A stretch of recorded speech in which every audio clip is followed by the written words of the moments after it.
Tekken 7 has arrived, and yes, it is great, but it is boring. Oh man, reviewing Tekken 7 is it's a tough one because I love the series and I love the storyline between father and son killing each other and grandson killing grand uh, grandfather and so on and so on. But what is Tekken 7? When it hit arcade like maybe 3 years ago or 2 years ago, I don't even know. But coming out from this and being the console version of it, I expected more. Like a little bit more meat into the product. And sadly, it's only just a typical fighting game with minimal customization and minimum of character backgrounds, especially the new ones. And there are 3. Yeah, so a big roster of the original, and plus even bigger with the new cast. But some of the other casts, if you watch the story mode and in the previous game, you definitely will find out that most characters died off, and I kind of like that. These characters don't come back until like the Tekken Tag Tournament 3. That's all pretty much everyone comes in. But it's a decent, solid fighting game. And I can't say much about, its flaws because it doesn't really have that many. Its shortcomings, yes, it definitely has some kind of quirks in having the ups and downs between the Mishima saga and the characters' backgrounds. And like I said, there's not a whole lot going on. When you do play story mode, it is pretty fun. And when you start looking at the side of the last moments of Hideo Kojima, I was going to say Hideo Kojima, I kind of messed that one up. The Mishima saga is focused on Heihachi and his background in between the son, the wife, and the grandson. But Jin is actually out of the story halfway through. He's shown up a couple times, but he doesn't really have much. But the focus on is Heihachi and his truth of why he's doing what he's doing. And it's not it's not a bad thing. It's not a horrible story. And you have Kuma from Street Fighter, and it's great. I mean, the fight scenes are very choreographed, and the story is put together pretty well. Don't get too bent out of shape. The story is also told between 2 people, Heihachi and the journalist. But Heihachi feels like his last moments of Tekken, and he's not the bad guy, quote, in the series. And he was the savior. And I was like, what? Hang on, time out, slow down, back it up. By 6 of the Tekken series, he was the bad guy. Now you tell me at 7 that he is the savior because his son was the bad dude, he is the devil? Like, well, yeah, he is like Vegeta in the Tekken universe, so he is the bad dude too. He's not a good guy. The only person I believe, my opinion, is Jin. I think Jin is a good guy from all this, even though he is part of he is part of the bloodline of Kazuya and Heihachi, but he has his mother, who's also a deity of an angel. In Tekken Tag Tournament, she looks like the devil. Anyway, so between this storyline and then the rest of the game, it didn't really anything connecting to the other characters. It's only focused on the story mode, on the Mishima saga.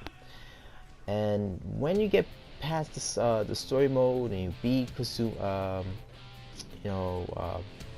Heihachi, again, spoiler, he dies.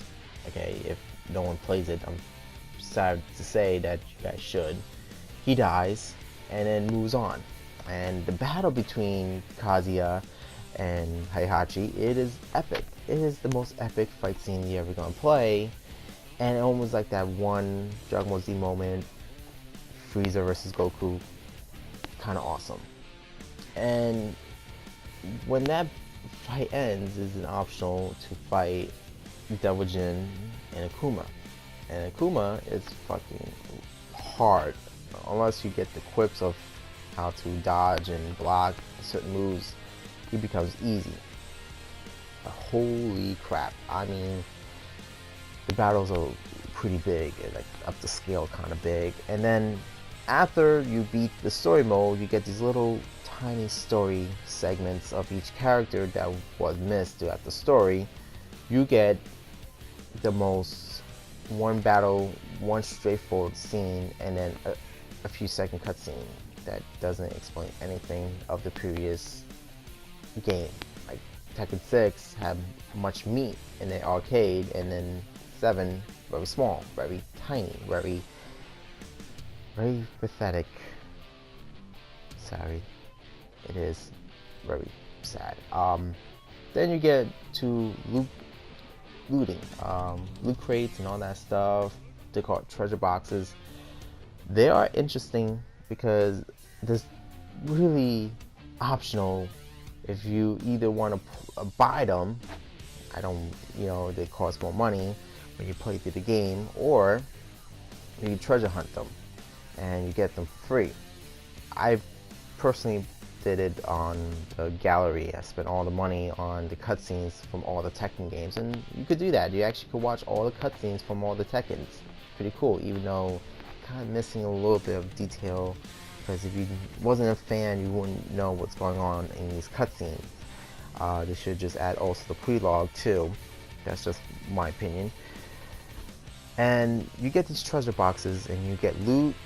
Sometimes you win a couple matches, you get money. And that's a typical looting scenario. I don't want to play RPGs, and Injustice 2, it's the same thing. I think it's better than Injustice 2 in a way, my opinion. How they looting, you don't have to actually pay real money.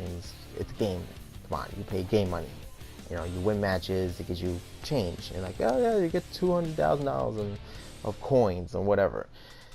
There's no, really pay to play. There's not really like, oh, I had to, get my real money to get my costumes. It never did that. It's not shitty. So when it comes down to it, it becomes a little more epic. You got 2 scales of each character's stats. Doesn't really matter because again, it's about fighting. It's not about RPGing, nothing. So this is the reason why I kind of like Tekken 7 more than Injustice 2, because it's more friendly in a way for a lot of reasons. It's pick up to play, it's easy to get into, and it's really nothing to really say, a lot of DLCs. Again, there's no Tekken ball, and there's no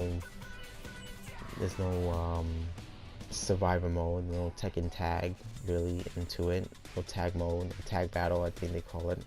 So yeah, all this becomes regurgitated, and I think like around Tekken 6 and 5 has more extra. This one didn't have that much to offer. So alright, so this is my review for Tekken 7, and I will catch you guys next time.